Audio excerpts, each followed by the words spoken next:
So, welcome everybody. Thank you for coming.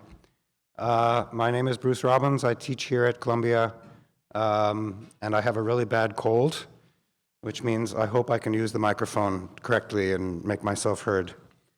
I will be introducing Orhan Pamuk very briefly, and then after he reads from his novel, The Red-Haired Woman, I'll ask him a few questions, and then we will open up for questions from you. Cards are going to be handed out so that you can write your questions on them, and I will read and do a very, very rapid edit, get rid of anything really inflammatory, but there's no chance for a mic, and therefore no chance for back talk. But anyway, you do have a chance to write something down, and I hope you will. As you all know, Orhan Pamuk won the Nobel Prize for Literature in 2006. What you may not know is he genuinely deserves the Nobel Prize for Literature, something that cannot be taken for granted. You may have heard about a prize being given to an American songwriter. Very, very good at writing songs. Very good at writing songs, but it's not literature. Orhan Pamuk, we can argue if you want. He was a sacred figure for me growing up, okay?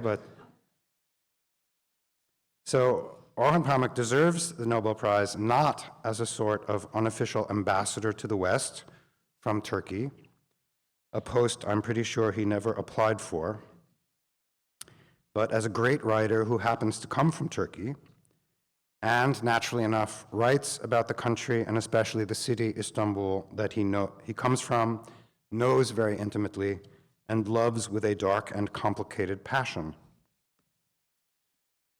Dark and complicated passion, as soon as I had written that down I had to keep going with it, is one way to describe the subject of The Red-Haired Woman, a novel in which a young man sleeps with an older woman, replaces an absent father with a father surrogate, and, how to put this without giving too much away, is involved in intergenerational violence.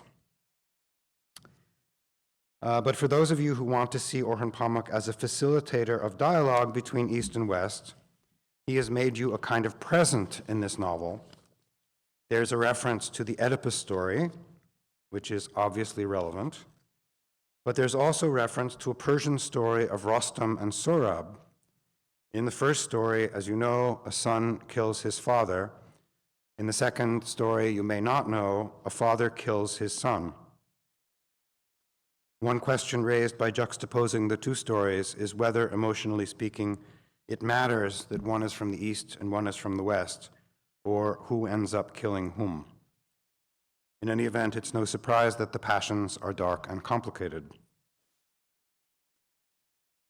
Dark and complicated passion is also a hallmark of other novels by Orhan Pamuk, including The Museum of Innocence, which is so famous in part because Orhan Pamuk created an actual museum by the same name in Istanbul.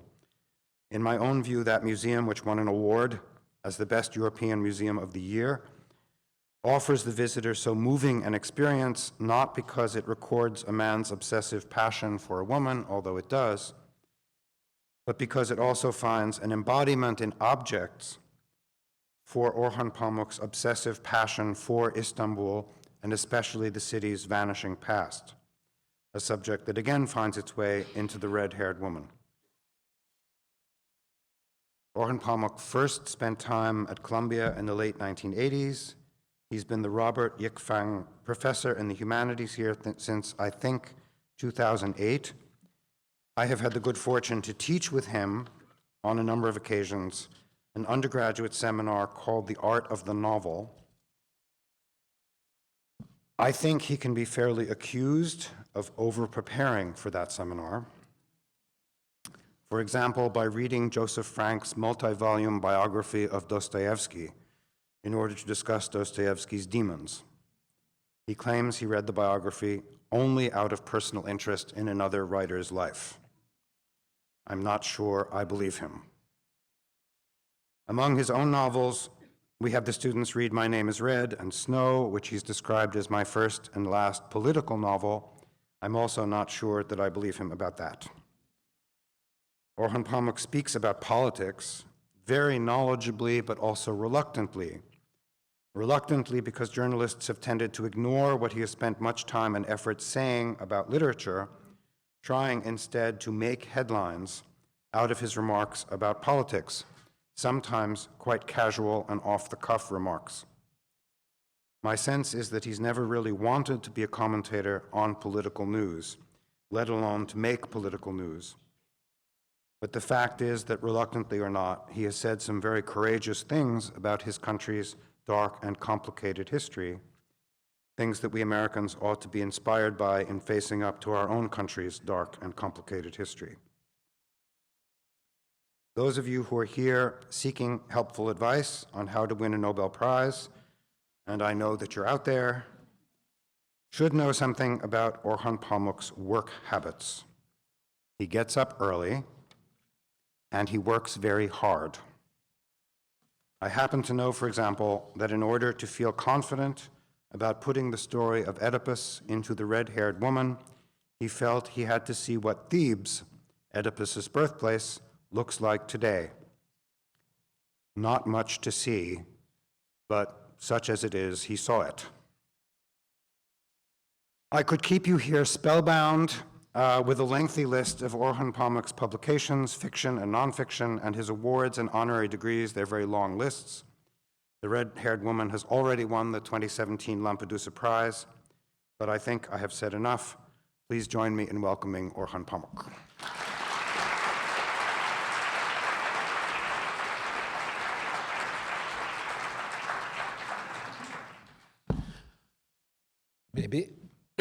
Maybe the best is just to read something from the texts.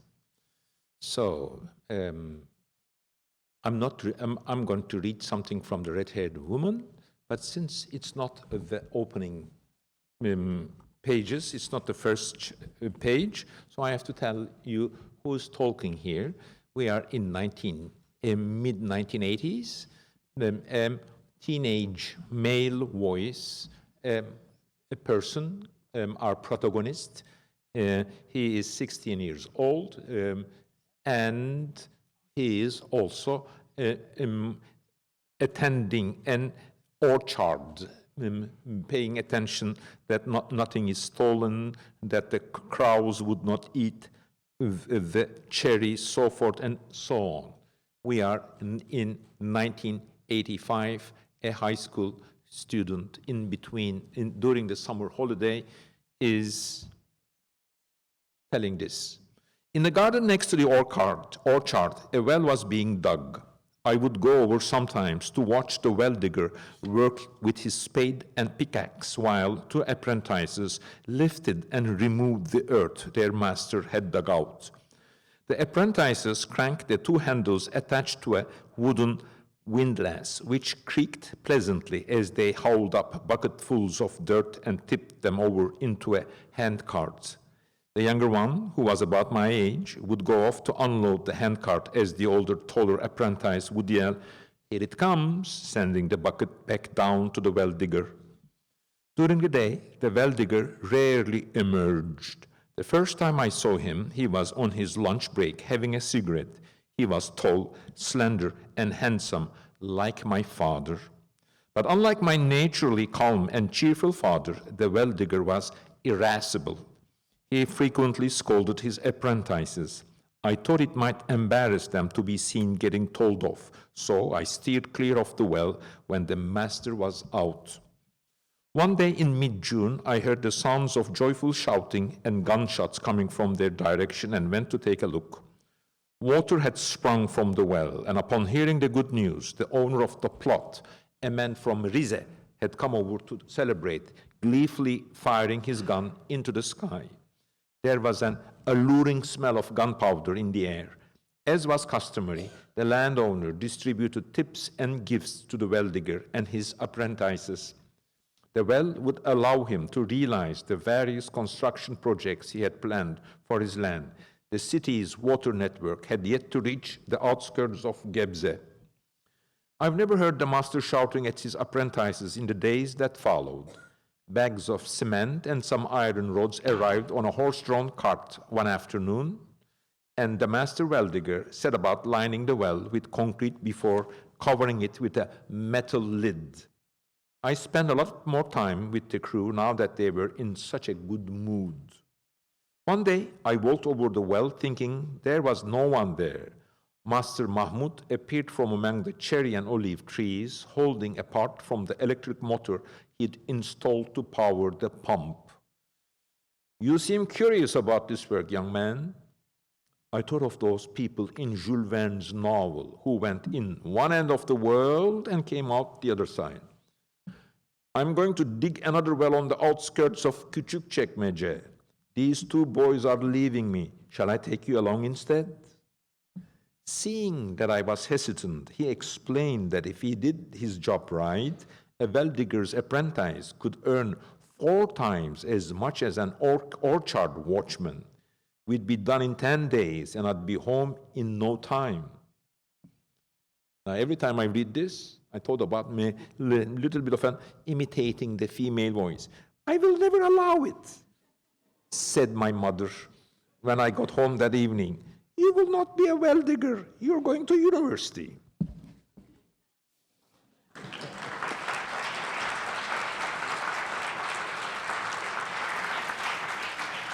So every time I read this, I remember Dickens, because Dickens also went to the United States. He was not teaching in New York, but he was also touring and doing readings. And he was dramatizing his texts, playing, acting them. Yes, but Dickens read more. Huh? I think you have to read more. Oh, okay, I'll read, but not now. Okay, I'll just... What? He wants me to read more, but I want to... They want you to read more. Okay, but I want to tell, before reading more, I want to say a few things that actually this was what I observed. This book has 2 phases, or 2 sentimental energies went into making of the book. One was, this is where we start, is the realistic part, that just like as I tell now, or just like as in the book, in 1988, I was finishing one of my books, in fact, Black Book, in one of the islands 1 hour away from Istanbul, in Heybeliada, and in the land next to me, just like as I tell in the book, that one night a well digger and his apprentice came, and then they built their tent to stay. Actually, they couldn't, and it was raining and it was falling apart, but they were happy and giggling about not to be able to make their tents. Then this happens to writers. You're writing, or you cannot write. Then in the land next to you, or something is happening, you look out from the window. This is more or less what happened to me. I was interested in the way they were digging their well, and I was also busy with my writing. My ex-wife used to go back to town, and I was all day writing, and they were digging. Just like in the book, they first made a circle, then they began to dig. And just as I described in the book, they were around, they would start much earlier, they will wake up much earlier than I did, start working as the sun went up, and around 5 o'clock, 5:30, they would put a stew, a pot on, and cook some vegetables and do their dinner and continue as the dinner cooked. And they had, just like in the book, a portable TV that was popular in Turkey and perhaps all over the world in 1980s. And they had also a car's battery so that they would operate the TV. After a while, they begin to ask, "Sir, can we have some of your electricity? Sir, can we have some water from you?" So a sort of friendship, or not friendship, but a relation developed. And they worked for 3-4 weeks, and they found water. They finished. They were happy. And before they left, I said, "You know, I'm a writer.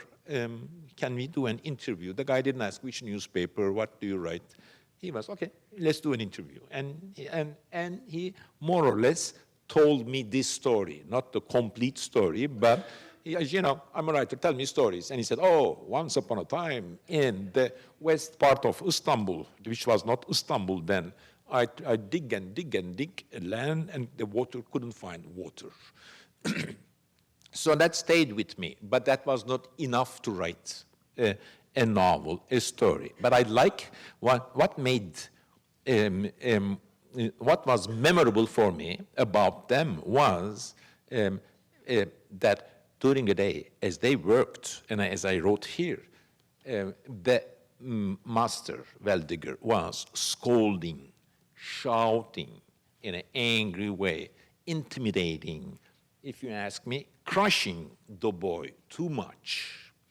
While at night, as they watched their TV or ate their stew or whatever the food is, and at that time I would be going downtown to eat my dinner with my wife, I saw them at a sort of by my standards, a very tender friendship between them, where the father was asking the boy that he was scolding all day, "Oh, are you happy? Did you eat this? Why don't you finish your job? Did you like your tomato? Do you like this film?" An extreme tenderness, more so attention, following the boy. I never had a scolding father that crushed me, nor I had a father who paid that kind of intimate attention to my little happinesses, what I ate, am I happy with my this or that.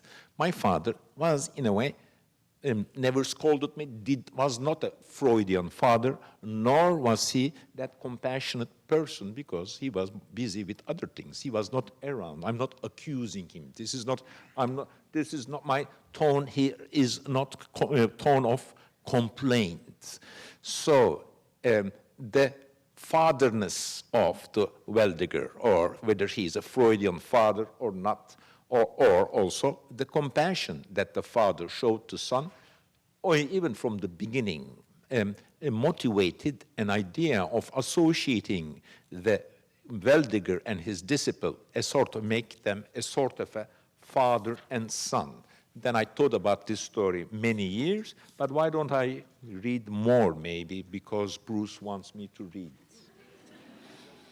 So, what did the mother said? "You're not, I will never allow it," said my mother. When I got home that evening, "You will not be a Weldiger. You're going to the university." And unfortunately, some children don't listen to their fathers. That's why we have books. I should say my mothers. Then he joins the Weldiger, the master, and they go to some place, and then they build their tent, as I also partly suggested, also based on autobiographical or realistic observation. So again, the narrator is the same, but 1 day later, they go to an empty land and build their tent. When I woke, I was alone in the tent. A bee was buzzing. I got up and stepped outside. The sun was already so high, the light hurt my eyes. I was standing on a vast plateau. On my left to the southeast, the land stretched downhill towards Istanbul. There were cornfields in the distance, light green and pale yellow. There were fields of wheat, too, but also barren land, rocky and dry. I could see a town nearby with houses and a mosque, but there was also a hill obstructing the view, so I couldn't be sure how big the settlement was. Where was Master Mahmud? The wind carried the sound of a bugle call, and I realized the grayish building behind the town must be a military garrison. Beyond that, far away, was a row of purple mountains. For a moment, the whole world seemed to take on the silent quality of memory. I was pleased to be here, ready to make my own living, far from Istanbul, far from anyone. A train whistled through the flat expanse between the town and the garrison. It seemed to be heading in the direction of Europe. It crept towards our empty section of the plateau before snaking gently away and stopping at the station. I spotted Master Mahmud coming back from the town. He followed the road initially, but soon he was taking shortcuts, walking through wheat fields and barren patches. "I got us some water," he said. "Come on, then, make me some tea." While I was busy brewing the tea on the portable gas burner, the landowner, Hayri Bey, arrived in his pickup, which had ferried us here the night before. A young man, slightly older than me, jumped off from the back. From their exchange, I learned that the second apprentice, the one from Gebze, had pulled out at the last minute. So this young man, a worker of Hayri Bey's named Ali, would join us instead, descending into the well as needed. Master Mahmud and Hayri Bey walked up and down the plot for a long time, utterly bare in places, in others covered with rocks and grass. It was in all more than 2.5 acres. A gentle breeze was blowing from their direction, and even when they reached the farthest corner of the plot, we could still hear them arguing. I edged closer to where they were. Hayri Bey, a textile merchant, wanted to build up a fabric washing and dyeing factory here.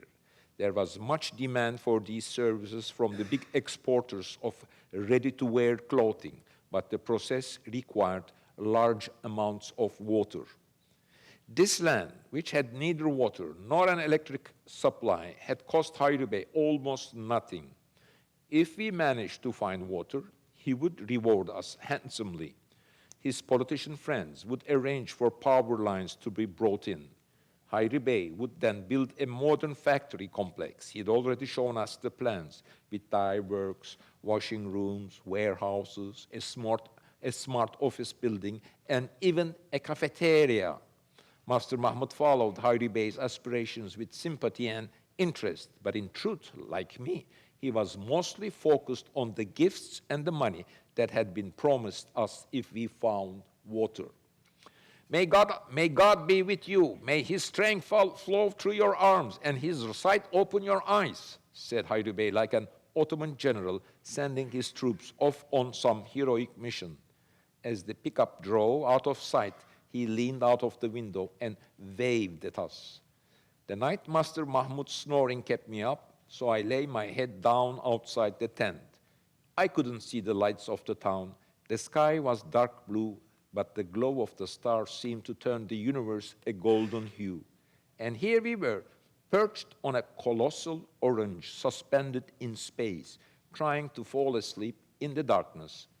Did it seem right that rather than reaching up toward the gleam of the stars, we had resolved to burrow into the ground on which we slept?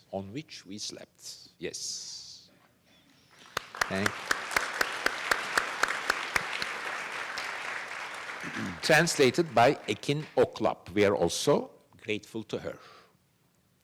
Okay, so if I'm allowed to play literary critic, and I'm not sure that playing literary critic is really appropriate to an occasion like this, but yes, a couple of things, and I'll just try them out on you, and you can say no, no, no. Maybe the fact that you were watching The Well Digger while you were writing brought out some parallel between the two activities? Yes, of course. But I didn't want to underline it. There is a famous, very popular Turkish saying, to dig a well with a needle, which I sometimes use, iğneyle kuyu kazmak, use as a sort of a metaphor for being a writer, because I'm a slow writer, but I continue. I go slow like a turtle, but slow, I go. So there is that kind of thing. Also, one of the models, no one noticed it perhaps, I lost the model. This happens to me, to many artists too. You start a novel, wow, what will it be like? And I was saying, but then you forget, then that model disappears. One of the early models for this book was The Old Man and the Sea by Hemingway. Why? Because Hemingway did not, I would say Hemingway's quote, mistake, of course it's not a mistake, but Hemingway did not have the boy in the boat. So the boy that the guy is alone all through the novel, and at the beginning there's the boy, at the end there's the boy. The boy should have stayed in the boat if I were there. But it is a fight against nature with a lot of philosophical suggestions.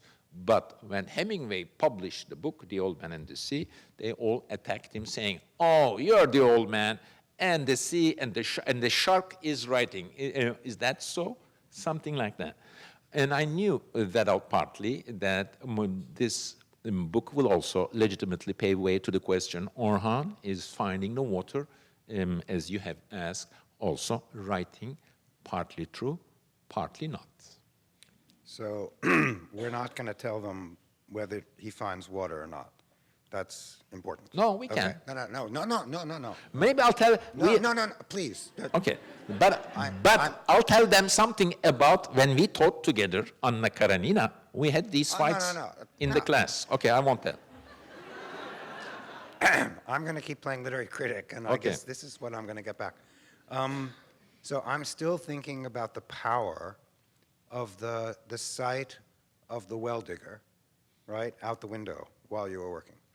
And I'm thinking one thing to say about it is it's a traditional craft that got lost or was in the process of getting lost, like the miniaturists in My Name is Red, you know, a wonderful craft which, as Istanbul is expanding, is being lost, is disappearing. Wait, one more thing. Mm-hmm. And it from the way you describe him and the scolding, it seemed to me that you were making a connection between the traditional craft and traditional fatherhood, which you didn't have, but which became extremely interesting to you because, again, it's this other thing, right? So scolding, but lots of attention. You have to be, you have to submit. Your individuality isn't the important thing here, and yet there's something very attractive about it. So the traditional well digging and the traditional fatherhood. I see. Now, there are two subjects here. I care about pre-modern crafts or even modern crafts when they end and the sadness of the end of it. I express myself on this subject in most detailed way in My Name is Red. That is, what do we see there? That say that Muslim painters, Ottoman painters, Persian painters are doing modest paintings in this old-fashioned, naive, a little bit of a primitive way. They have the beauty of the colors and the joy of seeing things, but it's something compared to post-Renaissance Italian painting. It's primitive, and you cannot do portraits with them. When the portrait painting comes, or when the sultans and rulers and princes desire their portraits, their passport photos, that painting disappeared. In fact, we may generally say that post-Renaissance painting, Italian painting, 16th, 15th century Italian painting, when, after 200 years was globalized, and everyone forget about the other waves of seeing the world. When we talk about global, when we use the word global in a negative way, we sometimes pose as if we are against globalization. We honor the authenticity of the local cultures. And also sometimes we say, oh, we are against global novel. We want the novels to be all embedded in the authenticity of the local culture, so forth and so on. But we forget that actually the post-Renaissance painting globalized in 200 years, and we've all forgot about Chinese painting, Ottoman painting, other paintings are already forgotten. Everyone wants to paint and draw and see the world, or more important, our mental image of the world is invented after the Renaissance. That's globalization. But anyway, I'll cut it short. That when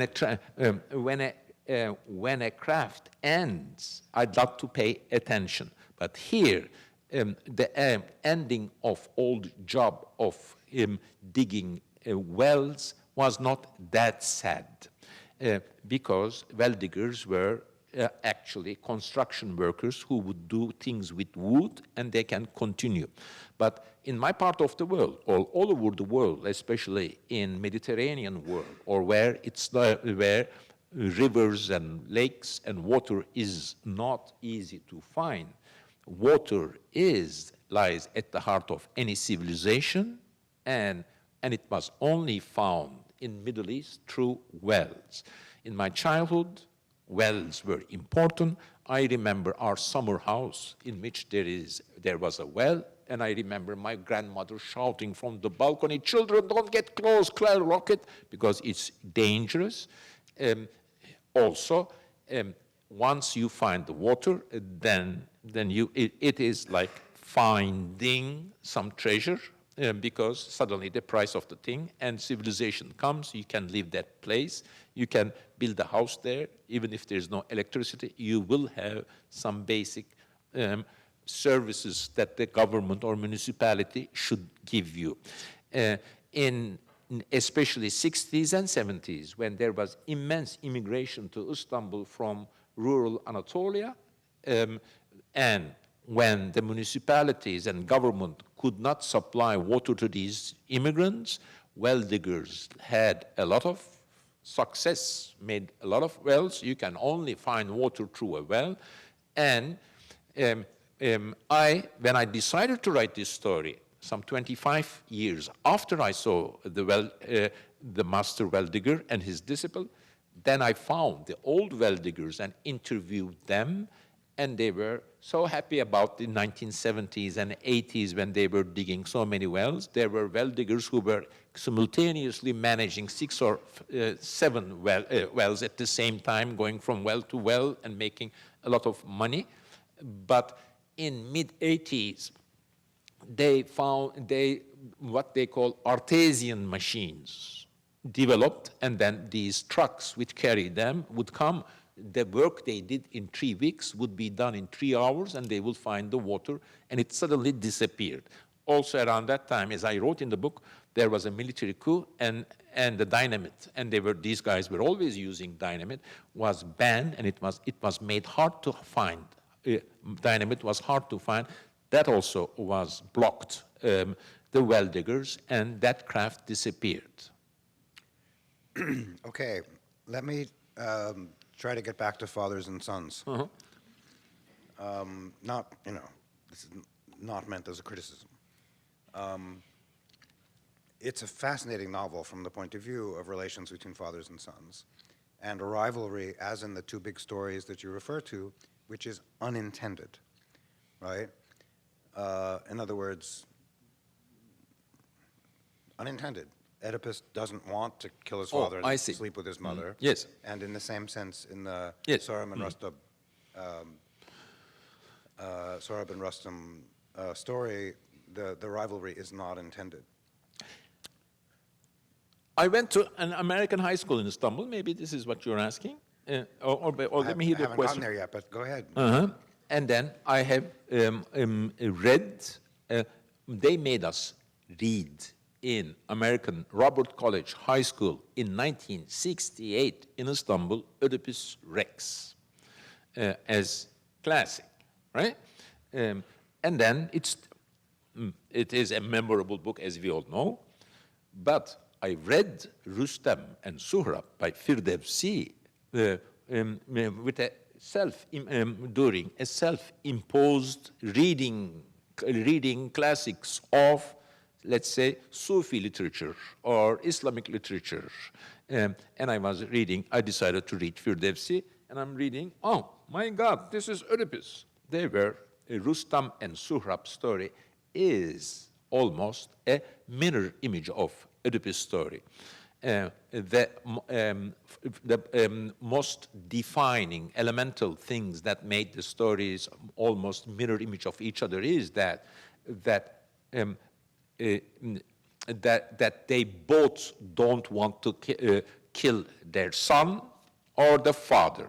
The killers don't want to be killers from the outset. Let me sum up Firdevsi's Rustam and Suhrab. Rustam is the classical hero of Firdevsi's Shahnameh, Book of Kings. By the way, that's also a Penguin classic like Sophocles' Oedipus Rex, in which it's only a 2-page story. Rustam, like in old classic tales, lives hundreds of years. He has an episode in 200 years earlier, another episode in this time, And in one of episode, he goes towards west, actually, irony of ironies, to the Turkish lands, and had, how to put it, affair with a daughter of a prince, and then, of course, they had a one-night stand, and of course, this is a fairy tale kind of story, and of course, the woman gets immediately pregnant. Not only gets pregnant, Rustam immediately understands he left her pregnant and leaves sometimes a bracelet, sometimes an ring, saying, oh, if my son, I don't want to kill my son by mistake during a war. Why does he say that? This we understand because they're warriors and they cover their heads, their faces. And then once he said, just like Oedipus, I don't want to kill my father, I don't want to kill my son, of course, he kills him in the end. And then, and we have this anxiety, oh, I don't want to kill my son, I don't want to kill my son, and kills it. Or just like Oedipus, I don't want to kill my father, I don't want to kill my father. Then as this killing happens, the mothers are crying all the time.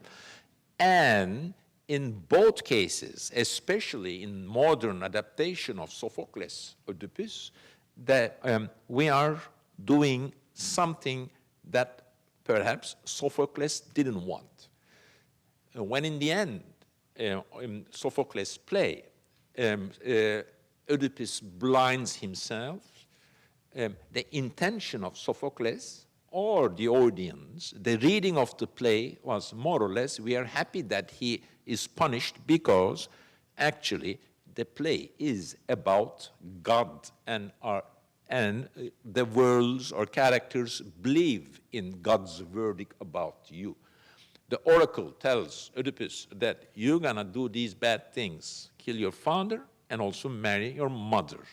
And what does Oedipus do? He runs away. That is, he also runs away from the storyline, the story that the God predicted, that God said that this will happen to him, and he is such an ambitious guy. He's trying to run away from God's verdict, and when in the end, in old times, when it was written, that the audiences are expected to be happy about Oedipus dying because he is punished because he doesn't believe. He tries that this guy thinks that he can run away from God's verdict, and when it happens, he is punished. There is a catharsis. Of course, we also have some doubts, but in modern times, say when it was in 1860, restage in a modern understanding, Oedipus Rex. Now, in the end, we are not happy that Oedipus is killed. The modern take in Oedipus Rex is that we are happy that we cry for Oedipus, thus legitimizing his transgression and also self-congratulating ourselves, we readers or we people who went to theater. We are happy that we are understanding Oedipus, especially his transgression, not paying attention to God, but of following his own decision about life and breaking the law. Oedipus breaks the laws, and we in the theater cry for him, sympathize for him, thus legitimize our compassion, tolerance of breaking the laws, thus putting Oedipus' individuality on a pedestal. So, two really fascinating things that you say, comparing the two stories, which have a common core, you might say, but also are different. One thing you say is that, or gets said in the novel, is that whereas the Eastern tradition visualizes Rustam in tears over his son's body, the Western tradition has never been able to produce any images of the crucial things about Oedipus, that is, killing his father or sleeping with his mother. And the other thing, which I think is equally interesting, is that in the Oedipus story, he's punished. You could say he punishes himself, but anyway, he's punished. Whereas in the Eastern version, Rustam is not punished. So I don't know whether you were trying to say something. Okay, but step by step. So while on the other hand, when we enjoy Rustam and Suhrab, but let me do a little parenthesis here. these stories, I also treat in this novel as the way Carl Gustav Jung treat old stories as what he called as archetypes, that old stories or patterns of stories or beliefs that we all carry as if they were almost giving us by birth, and we carry, and these old archetypes help us relate with the world. If today you go to a person in Istanbul, in Turkey, and ask him, who is Rustam? And he would say, the great hero of Shahnameh. And if you say, who is Suhrab? He probably wouldn't know. And I didn't know when I read it. And if you tell the story of Rustam and Suhrab to this guy, don't you know this story? Oh, yes, I saw it in a movie.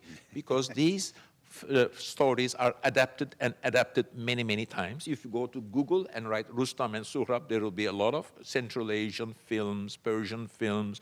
In Turkish, they would not call him Rustam, but adapted the same story, you would be saying stories. Why am I telling this? I'm telling this because the reading of Rustam and Suhrab, we also do more or less something like what we do with Oedipus. But this time, it's the legitimization of not the individuality of Oedipus, but it's the legitimization of the cruelty of the father who kills his son. As we cry and share Rustam's pain of killing his son, we are also legitimizing this killing. He killed his son because of the continuity of the army. You know, you don't want two states, two army leaders, because then it will be division. Not only that, but also the continuity of the state. We are legitimizing the power of the fathers for the continuity of the services, protection, state, the tribe, army, whatever. And the mother is crying. And so I decided to, and I was for a while, when I read Rustam and Suhrab of Firdevsi, I thought maybe one day I'll write a sort of an essay book, compare Rustam and Suhrab with Sophocles' Oedipus Rex. I didn't do it. In fact, I did that, and that's why I sometimes call my novel of ideas or conte philosophique. This is not an entirely realistic novel. Yes, it has some strange events, pushed events, because I'm forcing the story to a sort of a comparative literature model. So I wanted to write a short novel in which Rustam's cruelty and his legitimization of killing of his son and Oedipus' story are compared in the frame of a realist story of digging a well and not finding the water, or finding the water. You have to read it. We'll find out. Okay, I'm going to give up with fathers and sons for a second, although maybe reserving the right to come back to them. Talk about a mother figure, the red-haired woman.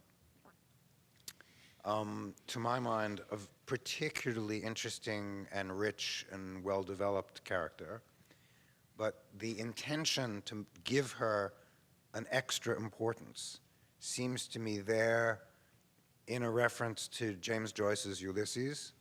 I would say inspired by, not a reference to. Okay. Why? Because that in the end, in the end of Ulysses, we hear her voice. She's there. Here, first, maybe I'll tell this, that there is a slight difference between understanding or concept of red-haired woman, say, between Northern Europe and my part of the world. 2 months ago, I was in London, the first time after I published this book in Turkey, also promoting the book there, and I said, my God, so many red-haired women here with, with these spots and the freckles, color, we call them freckles. pinkish color of the hair, pinkish color of the skin, so forth and so on. While in the And as we know, from Shakespeare to Sylvia Plath, red-haired woman is associated with she is hard to control, she is angry, she is powerful, she may bring us storms and anger and strange, mysterious things. It's hard to control her. She is a character. While more or less the same things, but in a more faded and ambiguous way in my part of the world, where another element is added up to these features, that is, that red-haired woman is a dyed-up hair in my part of the world, and also most of the time are actresses, artsy people, people who are not traditional, conservative, venturing, different women, or women who want to be different do that, and that's why it's also associated that with an easy virtue, or you can have perhaps more sex more easily with a red-haired woman. And then you also ask this question: if it's related to a character or easy virtue or whatever, then why do women dye their hair red in my part of the world? That also implies that it's a challenge. They want to be different. They are also challenging your preconceptions, including the authenticity of the color of the hair, from authenticity of the character to the character's own qualities. It's a challenge in my part of the world, to dye your hair red. And I wanted to have that kind of challenging, strong character. So I'm also borrowing the idea of a red-haired woman. Also, Turks added something to it.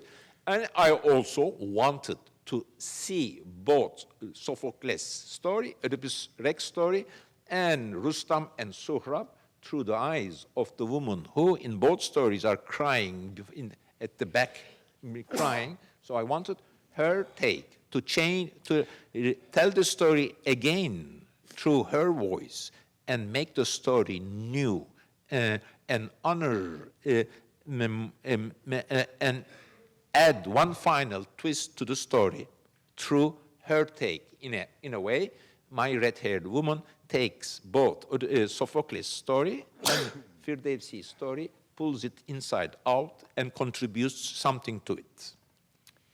Thank you for speaking through all my sneezing. I can't tell you how much I appreciate that. Let's talk a little bit about politics, assuming that I don't keep sneezing. Mm-hmm. I know you've resisted having politics imposed on all your books, and indeed on everything you say. Sorry, I'm going to sneeze again. And in a way, choosing the kind of edible material, conflicts between fathers and sons, follows what to my generation, and which is also your generation, was the basic move that people would make in order to disqualify politics. They would say, they're just being Oedipal, it's just sons fighting with their father. Oh, I see. Mm-hmm. Right? I mean, we heard that a lot at the time. Maybe you didn't. So it's a very, very Oedipal book, right? It's about that material, which is why I was so interested when politics actually sort of comes back and is made serious, both in a father, an absent father, and in a son. Yes, I had this story for 25 years with me when I began to think, as I said, I saw the Well-Digger some 25 years ago. Then I also read Rustam and Sohrab in 1996 or something, again 20 years ago. So I thought about this for 20 years. The reason that I suddenly began to write this 3 years ago was, essentially because Turkey was getting increasingly authoritarian. And also, it is a dilemma for a lot of people, not for me though, that why do people continue to vote for leaders, for parties, for institutions that get increasingly authoritarian and cruel? And the book implies that because of they find you some water or suggests that. But I'm now talking in a very clumsy, ham-fisted way. The book is not as simple as this, but the suggesting that the book paves way for some political thinking, but the tone is not accusative that, oh, these are the bad guys, these are the good guys. But this is what I always, even if I know what the good guy and who the bad guy and who the good guy is, that I am behaving, acting, and that's the joy of writing, and intermingling the good and the bad, or looking for the reasons why that a person, a Rustam kind of person is attractive, or why Oedipus kind of person is attractive. Why do the sons need an Oedipal father? I never had an Oedipal father. I always joke about this. My father was very tolerant and was not around anyway. While I sometimes felt a desire to have a father, a strong father, or the other way around. Why, when there are strong fathers crushing you and doing things and killing their children, the children still want them more than the liberating father? Why? These are what's at stake. And in order to be able to do that, I also use other books which I mention in the novel, such as Wittvogel's Oriental Despotism. Wittfogel was a sinologue who was a Marxist, Frankfurt School kind of guy. Then he immigrated to the United States and developed a little bit of an essentialist theories of China, where he argued that China is an authoritarian state, or because only strong authoritarian dictator-like monarchs can bring you water and do irrigation canals that is needed for farming, production, so forth and so on. This was a little theory. And the book was popular, published here by Yale University Press in 1950s. But now the book is already forgotten. But it's a interesting link for me, that connects authoritarian rulers and their popularity, or it is an attempt, and also now we find it politically incorrect. It's an attempt to make essentialist generalizations about the quality of politics in a country like China, and relate that to historical irrigation, finding water, this kind of. Don't forget that my characters are also looking for water in the novel. You mentioned a minute ago that you thought of this as a novel of ideas, or in the line of the conte philosophique in the French Enlightenment. And as I've heard you say, in the conte philosophique, the writer is always arguing with someone. So Voltaire was arguing with Leibniz, and Dostoevsky was arguing in the But when we say when we say conte philosophique, we think of a novel with a lot of ideas. Yes, I also. So my question is, who are you arguing with? Yes, I think, for example, I also consider, though Dostoevsky did not consider it that way, Notes from Underground is and also conte philosophique. For example, Dostoevsky was arguing against Chernyshevsky, who was making cheap, popular adaptations of materialism. And Dostoevsky was saying, well, human beings are not that materialist. They're so silly and idiotic, they would say 2 times 2 is 5 and give their lives to it. What about that, Mr. Chernyshevsky? More or less, I wrote about this in my other colors. So what I was arguing here, many things, but first, I was, in the end, the context of my argument was that, yes, they are still choosing authoritarian rulers, not because they are irrational, but there is a rationality to it, or I am problematizing it. This is one subject.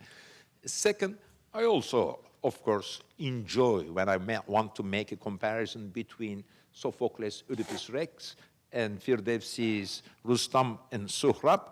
I am also alluding to the Butler Libraries, those names at the top of Butler Library, core studies. We all behave that these stories have a model.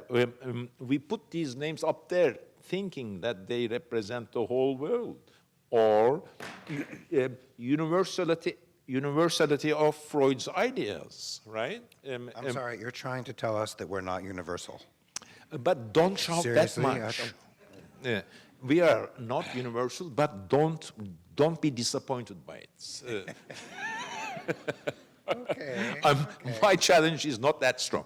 And let's read these books, but also see that these books have also limits.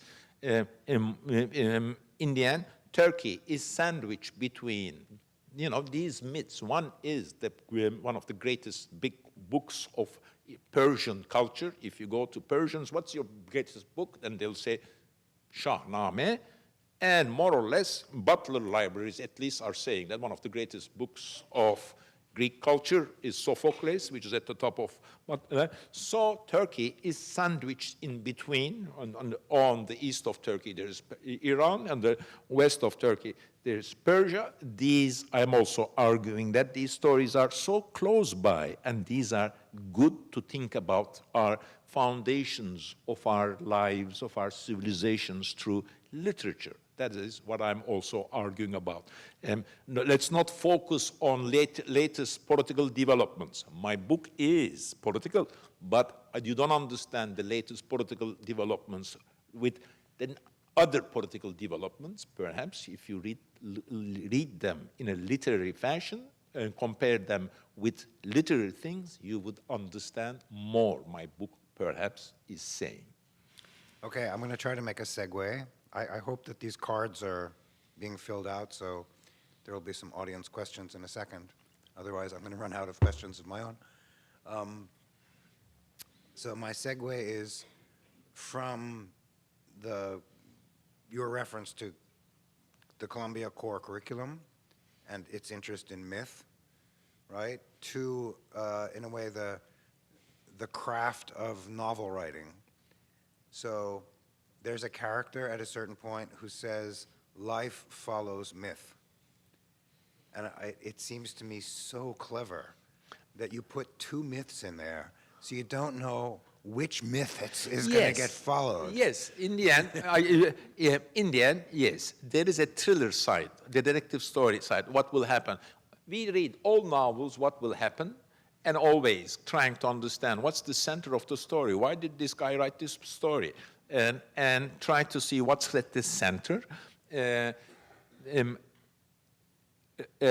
But what makes this book interesting, or this is what I predicted, I don't know whether it's working or not, that once you know, before you reach the half of the book, what is Oedipus' story is about, and its details, and also Rustam and Suhrab, next step you do, my God, so what's going to happen in this book? Will the child kill his father like Oedipus, or will the father kill his son like Rustam? And this also motivates your reading. This is the detective story is now, all readers are readers of detective story with an intellectual bend, and that's what makes my book a novel of ideas or conte philosophique.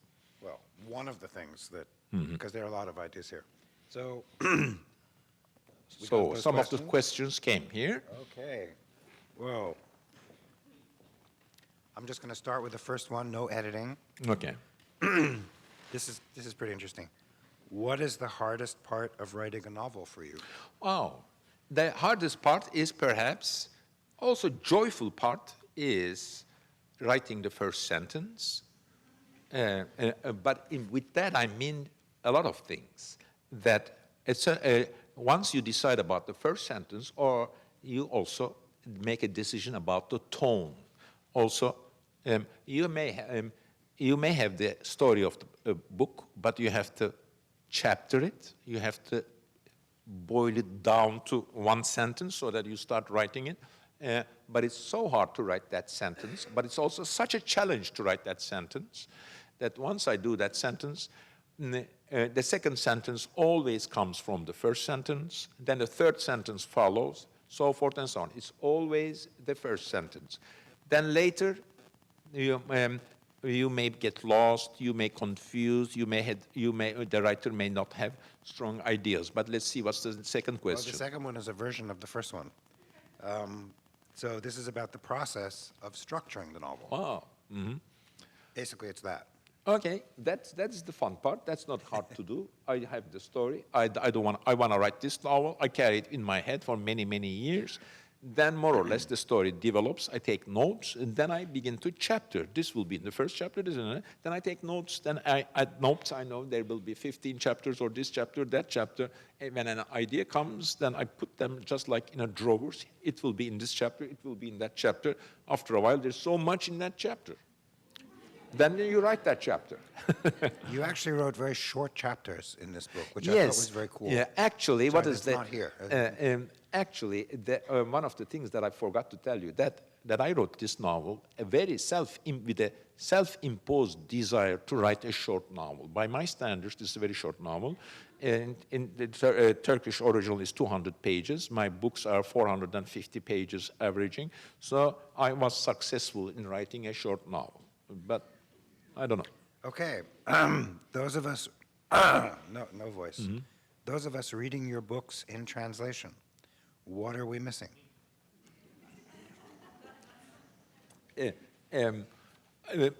I'm a novelist, and I'm not going to say you're missing a lot.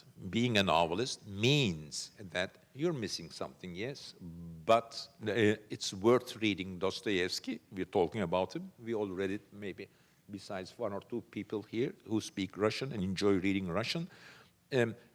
Fiction works in translation. If that's not Ulysses or Finnegan's Wake, and most of fiction is 99% of fiction is not Finnegan's Wake nor Ulysses. Fiction is translatable, and things that are lost. I'm not the one who's going to say, oh, there's so much beauty in my Turkish, and you don't get it. I'm not going to say it. I have my critics who said, Pamuk's Turkish is so bad, his translators improve him. I prefer, that is maybe, perhaps, that's more valid. Can you say something about how you choose the names of your characters? Wow. Okay. Names of my characters, there are so many, so many. First, names of the titles of the books, names of the characters. When I'm writing a book and there are many characters, I never stop. What should be the name of this character? I leave it ... x, x, s, y, y, y, and postpone the character name taking decisions. In all cultures, I suppose there are books like that, and a lot of them are in Turkish, that you're pregnant, then the father and the mother go to a bookshop and buy a dictionary of names. And there are so many in Turkish, and I have a section in my library, names. So I enjoy turning the pages. In fact, I haven't seen this sort of books in other countries. Perhaps I didn't look for. But if a happy Turkish family, a bit educated, the woman is pregnant, they immediately go to a bookshop. But what is interesting is in the bookshops, there's not names for your children books. There are conservative books. There are nationalistic books. There are modern books. There are pure Turkish names. There are name lists with Quranic names.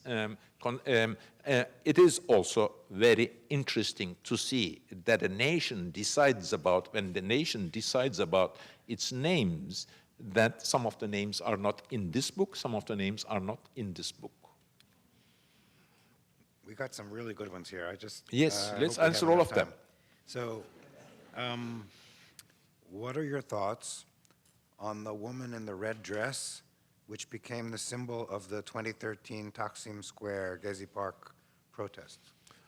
I'm happy to hear that you care about her. Yes, but she was an important figure in media representation representation of the event, but I forgot some of the details. But this is not, my novel is not related to her. Right.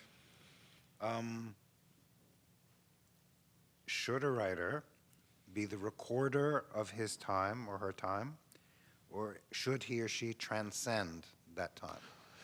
We should not be worrying about what a writer should be. We are writers because we are also pursuing our desire to write something. I sometimes think, oh, what a writer should do, and I think or try to place myself in that writer's place. But most of the time, I want to write something. I desire to draw a scene.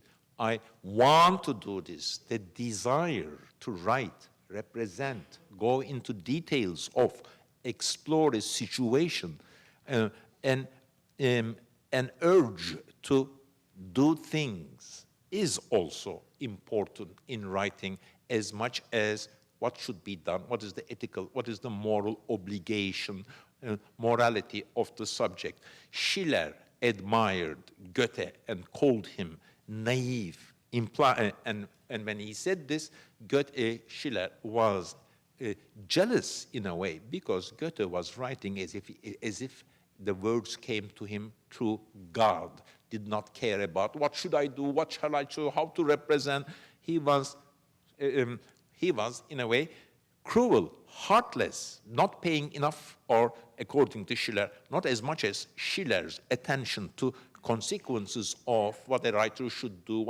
He was more busy with the lines, with the words, with the story, rather than the consequences of the story. We writers do two things. We produce a text, then the text does also imply some meaning, some moral, some ethics, some representation. But how much of our minds are busy with representation? Was Balzac writing his novels, oh, I have to represent the middle classes, or I have to be a writer this? Or he was just writing his story? Both. Balzac was also calculating about representation in a limited way. He was not a Columbia professor, but he was also busy writing, thinking about these things as well. This one's not written down, but because you mentioned Balzac, Balzac seems really relevant to this novel. Is that fair? I don't want to tell people. I'm going to give too much away because of what happens to your main character. I see. Anyway, all right, forget it. Can you say something about your research methods? It depends on the book. If I'm writing My Name is Red, I look at old miniatures, go to find the scholars, go to museums. Most of the time, go buy books and look at the pictures and learn the subject. Or if I'm writing Snow, I go to northern eastern town of Kars, try to live there and see things. Or if I'm writing A Strangers in My Mind, which is about the growth of shanty towns, growth of Istanbul in 70s, 80s, then I find these people, talk to them. Street vendors, I did a lot of interviews. I had a habit of now, for the last 15 years and getting stronger and stronger, that I find a person interesting, a taxi driver or a yogurt seller, as I did for that. Then I say, can we have an interview? And then, yes, sir. And now and some people are shy, some people are forthcoming, some people, you talk to me, would you also talk to my cousin who also knows about this stuff also? Yeah, sure. And then I have a whole bank of texts that some of them which I may use in another novel in future. For example, I'm thinking of a novel set through the point of view of a taxi driver or shared taxi driver, dolmuş şoförünün romanı. I want to write this, so I'm doing interviews with taxi drivers or shared taxi drivers of Istanbul.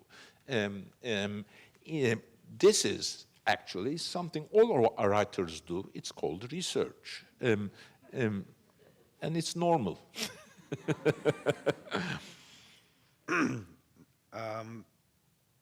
I really like this one. Does the passing of time bother you? Yes. I mean, not me. It's about, nostalgia for lost worlds, right? Okay. I am by nature, like everyone else, may have nostalgic inclinations, tendencies, as I express them in my Istanbul book. in my early novels. But I'm also politically troubled by the upper middle class, secular, westernized people's nostalgia of old Istanbul. Istanbul before people immigrate, millions of people immigrated to their beautiful old Istanbul, and the way they feel nostalgia for it also reminds me, say, the way today Europeans don't want immigrants around. They don't want to see poor people, though they need cheap labor, they don't want to see these people around. More or less, upper middle, secular, westernized classes of my childhood, people of, I would say, Nişantaşı, I'm one of them, in 60s, 70s, their nostalgia, unfortunately, was against the immigrants, poor people, street vendors, whom I, in a very compassionate way, I wrote about. Their nostalgia was against the street vendors. That's why I'm cautious about. There are so many theories, political thinking, social theory about nostalgia. Yes, I know nostalgia resists. Nostalgic attitudes are also against sometimes a sort of resistance to modern attractions of modern capitalism or which postmodern capitalism or this or that. Yes, I understand nostalgia may be a little bit of a resistance to it, but what I saw in my part of the world in 60s and 70s, even 80s, nostalgia was mostly against immigrants, poor people who came from Eastern Anatolia and was upsetting the local Istanbul people. And when they honored their old culture and their lifestyle, I always felt that this is also a sort of a criticism of these newcomers. I'm just making myself the vehicle for this. Are you getting more emotional? Wow, I want to. And in fact, sometimes things, I'm not emotional as I was used to be, but it's also a good thing because because of emotional reasons, I have problems with people around me. Maybe not to be too emotional is a good thing because I'm not picking up fights as I used to do. Okay, that's an answer. Have you ever wanted to write children's literature? Question number one. And question number two, which pieces of literature were important and formative for you as a child? I used to read comic books, and in fact, I don't want to write children's literature. I also do that maybe, didn't publish them. I wrote children's books for a while, in between 1994 and 1996. Every Saturday, I told Saturday morning a story to my daughter. Then after a while, was wise enough to record them. And they were improvised stories. I already had a lot of children's book texts, but I didn't, no one typed them. I wrote and did not publish children's books, but in my childhood, it was not the fairy tales or classical Turkish or international fairy tales, but comic books were important for me. I, in fact, would love to write and draw a comic book today. Just do it. Do it. Yeah, but it's not easy, you know? You could do it. I've seen you draw. This sounds like more of a question for someone else, but if you haven't written for 5 years, can you pick it up quickly? Good question, because I've been writing, actually, this is strange, but I've been writing fiction for the last 40 years. Don't tell anyone. And in the last 2 months, because of traveling, I traveled so much, because of promoting my books, I went to 17 cities and decided that I won't write the book. I'm in the middle of, as ever, in the book, and I did not stopped writing for 2 months, and it was so hard to go back. In this 70 days, I always thought of the novel that I'm in the middle of, and reconsidered and reconsidered and reconsidered and changed it. Yes, it's always hard to go back. Even if you travel for a week, then it takes another week to go back to the novel, and I'm not the only one. All the writer friends I'm talking to are saying the same thing. that when you're writing, if you stop, you go to some place, you forget about it for 3 days, it's hard to go back. This is a New York Times question. I didn't know the Times was here, but what book are you currently reading? What's on your bedside table? I see.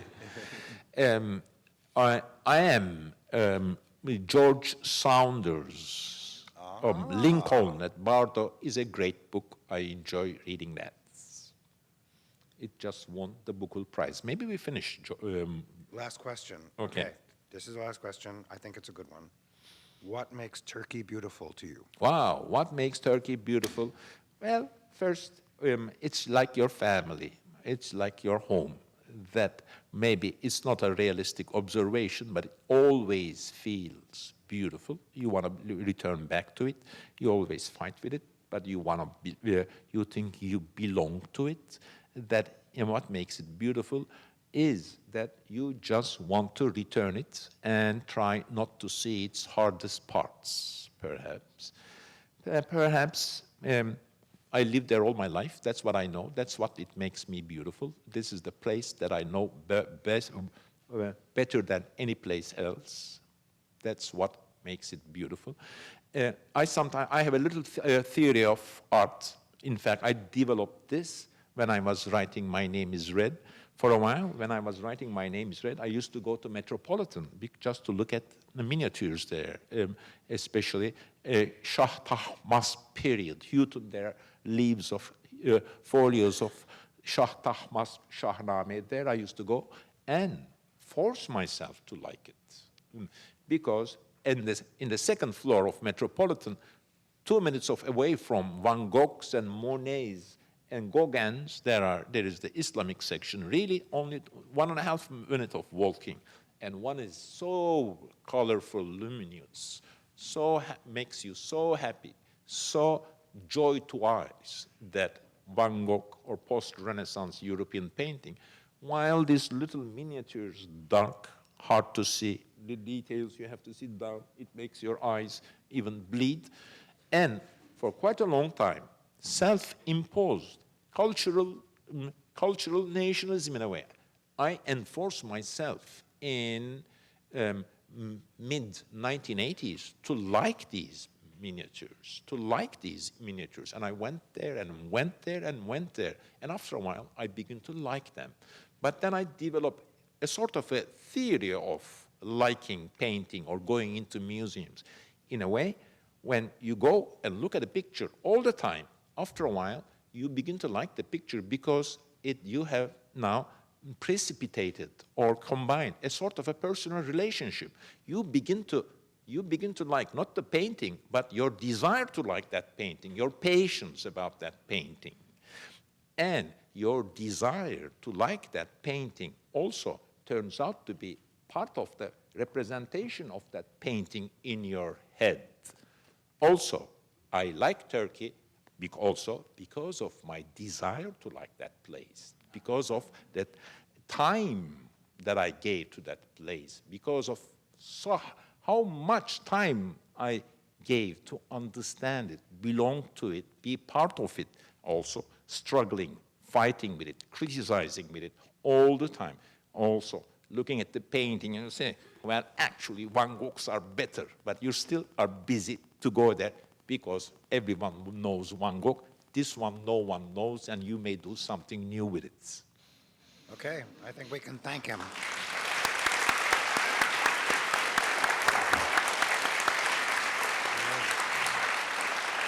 There we go.